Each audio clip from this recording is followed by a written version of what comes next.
You have to understand why I feel so strongly about treason and the death penalty and the Constitution. You know, my family history goes way back to before the Mayflower. My family's documented to have been on the Mayflower on one side, and then on the other side, I have American Indian heritage very, very deep within my family's history. So I think that it's super, super important to protect all of that. On top of this, we've got a situation where my mother was murdered, along with the possibility of multiple other family members who have been murdered in this situation. So, you know, the Bible says eye for an eye.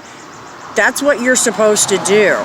When you have family members who have been murdered, you're supposed to seek justice. My mother would be here today if it wasn't for all of this political crap. She didn't do anything to anybody, neither did my uncles or any of the other victims involved in this situation. My daughter hasn't done anything, and I myself am a victim as well.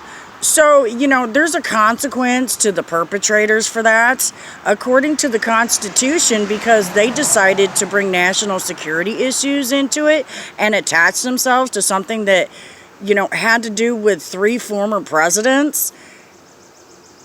They did that to themselves. They kicked that door open. I didn't do that.